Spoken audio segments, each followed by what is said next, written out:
महाराज क्षमा कर दीजिए इस नादान बालक को। इसे यह पता नहीं है कि यह कहां खड़ा है और क्या कह रहा है। आप दयावान हैं, ब्राह्मणों का आदर करना जानते हैं। आप क्यों एक ब्रह्म हत्या का पाप अपने सर पर ले रहे हैं? इसे क्षमा दान दीजिए महाराज। चाणक्य ने भी राजा और वहां उपस्थित सभी लोगों को नमन किया और राज दरबार छोड़ जाने लगे। उन्होंने जैसे ही मुख्य द्वार की ओर अपने कदम बढ़ाए, महामंत्री ने पीछे से व्यंग करते हुए कहा, एक बात और गांठ बांध लो। अगर यही आचरण रहा तो जिस शिखा का दंभ भर रहे हो, एक दिन ना तो वो रहेगी और ना ही उस शिखा को धारण करने वाला शीश। चाणक्य ने इस अपमान का घूंट स्वाभिमान के साथ पिया और लौट आए तक्षशिला। इस बात को कुछ साल बीत गए। भीमदेव के दरबार से निकाला गया तक्षशिला का यह छात्र आज उसी शिक्षा के मंदिर में आचार्य चाणक्य के नाम से प्रसिद्ध था। आज चाणक्य अपने शिष्यों को राजनीति के बारे में पढ़ा रहे थे कि तभी एक विद्यार्थी ने साहस जुटाते हुए उनसे पूछा, आचार्य, आपको उस दिन राजा भीमदेव से डर नहीं लगा? उनके हाथ में तलवार, दरबार में सैनिक थे, लेकिन आप तो निहत्थे थे। चाणक्य मुस्कुराए और बोले, निहत्था कहां था ना मेरे पास मेरा सबसे बड़ा शस्त्र। यह सुन वहां बैठे शिष्य एक दूसरे का मुंह ताकने लगे। चाणक्य ने उनकी विडंबना भांप ली। बोले, बुद्धि, यही मेरा शस्त्र था और है।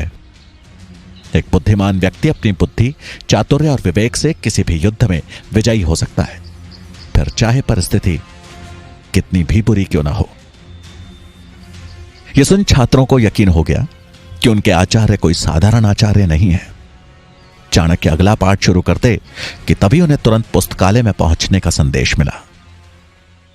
पुस्तकालय पहुंच चाणक्य को वहां आए एक संदेशवाहक से पता चला कि गांधार के राजा आंबी ने बिना लड़े ही मैसेडोनिया के सम्राट सिकंदर के सामने आत्मसमर्पण कर दिया है और अब सिकंदर की नजर संपूर्ण भारत पर है। खबर सुन चाणक्य चकित रह गए और कुछ सोचते हुए वहां उपस्थित आचार्यों से बोले, इसका मतलब तो यह हुआ कि सिकंदर कभी भी भारत पहुंच सकता है। हमें भारत को बचाना होगा और यह तभी संभव है जब भारत अखंड बने। मुझे शीघ्र यह बात मगध के महाराज धनानंद तक पहुंचानी होगी। चाणक्य की बात सुनकर आचार्य मेघनाथ हंसते हुए बोले, आप जानते हैं ना धनानंद कैसा राजा है और भला वो आपकी बात क्यों मानेगा? यह सुनकर चाणक्य ने जवाब दिया, मैं खुद जाऊंगा मगध और अखंड भारत का प्रस्ताव उनके सामने रखूंगा। मुझे विश्वास है कि वो भी भारत को विदेशी आक्रमणों से बचाना चाहेंगे। मेघनाथ बोले, धनानंद सुनेगा और वो भी आपका प्रस्ताव? भीमदेव के दरबार से बचकर निकल आए अपने को भाग्यशाली समझिए। धनानंद के दरबार गए तो मान और जान दोनों से हाथ धोना पड़ेगा। मेरा सुझाव मानिए और केवल अपना काम कीजिए, बच्चों को शिक्षा देने का काम। भलाई इसी में है। यह सुन के चाणक्य हैरानी से बोले, आचार्य, मैं एक ब्राह्मण हूं और ब्राह्मण का कर्तव्य होता है लोगों को सही दिशा दिखाना। अगर राजा धनानंद अपनी दिशा से भटकेंगे तो यह मेरा कर्तव्य है कि मैं उन्हें सही रास्ता सुझाऊं, नहीं तो सर्वनाश के सिवा कुछ नहीं होगा यहां। आप अपना कर्तव्य भूल गए हों, पर मैं ऐसा नहीं कर सकता। मुझे आज ही मगध के लिए निकलना होगा। चाणक्य को जाता देख मेघनाथ ने ताना कसते हुए कहा, आचार्य, मुझे लगता है यह हमारी आखिरी भेंट है। आप मगध से वापस आएंगे भी या नहीं, इसमें संदेह है। क्यों ना आखिरी बार हम भोजन साथ में करें? चाणक्य उनका प्रस्ताव ठुकरा कर आगे बढ़ गए। उनके जाते ही मेघनाथ मनी मन बोले, इस बार तो ये नहीं लौटने वाला। चाणक्य तक्षशिला से मगध के लिए निकल पड़े और 5 दिन का लंबा सफर तय कर पहुंच गए मगध की राजधानी पाटलिपुत्र। उन्हें नगर में कदम रखे कुछ ही क्षण हुए थे कि पाटलिपुत्र की जनता पर हो रहे अत्याचार की सच्चाई उनके सामने थी। नगर के चौराहे पर कुछ सैनिक फांसी के फंदे से लटक रहे मृत शवों को नीचे उतार रहे थे। ये देख चाणक्य को समझने में देर नहीं लगी कि उन्हें सामूहिक मृत्युदंड दिया गया है। शवों को देख के उनके परिजन जोर जोर से रो रहे थे।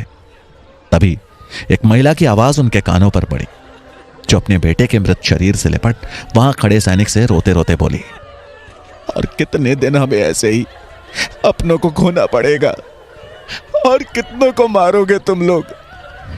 अगर कर नहीं दिया तो क्या पूरी प्रजा को मार दोगे? कहां से लाए हम इतना धन? उस औरत की बात सुन उस सैनिक ने गुस्से में उसे धक्का मारते हुए कहा, ए बुढ़िया, अगर ज्यादा आवाज करेगी तो तुझे भी लटका दूंगा इसी फंदे पे। चल चुपचाप निकल जाए यहां से। ऐसा कहकर उस सैनिक ने उसके बेटे के शव को उठाकर बैलगाड़ी में लाद दिया और वहां से निकल पड़ा। चाणक्य से यह देखा नहीं गया। वो दौड़ते हुए उस औरत के पास पहुंचे और उसे सहारा देते हुए बोले, मां जी संभल कर। ऐसा कहकर उन्होंने उस रोती हुई बूढ़ी महिला को एक पेड़ के नीचे बिठाया और बोले, मां, मैं आपका दुख तो कम नहीं कर सकता और ना ही मैं आपका पुत्र आपको लौटा सकता हूं, लेकिन इतना अवश्य कह सकता हूं कि शीघ्र ही इन परेशानियों का हल खोज दूंगा। मैं राजा धनानंद के दरबार जा रहा हूं और वचन देता हूं कि प्रजा के दुख से उन्हें अवगत कराऊंगा। ये राज्य ऐसे नहीं चल सकता। उन्हें इस समस्या का समाधान करना ही होगा। चाणक्य की बात सुन उस औरत ने आंखों में आंसू लिए ममता भरी नजरों से उनकी ओर देखा और बोली, आज पहली बार तुझे देख ऐसा लग रहा है कि मगध का हृदय अभी भी धड़क रहा है। तूने इतना ही कह दिया, मेरे लिए बहुत है पुत्र, लेकिन वचन मत दे, तेरे अंदर करुणा होगी, लेकिन जिसके पास तू जा रहा है उसका लहू पानी बन चुका है। अनुभव से कह रही हूं ये बात। मेरे पास देने के लिए कुछ है तो बस आशीर्वाद है। चाणक्य ने उनके पांव छुए और कहा, मुझे आपसे बस यही चाहिए था मां, आशीर्वाद दें। उस औरत ने उनके सिर पर हाथ फेरा और चाणक्य दृढ़ संकल्प लिए चल दिए राजमहल की ओर।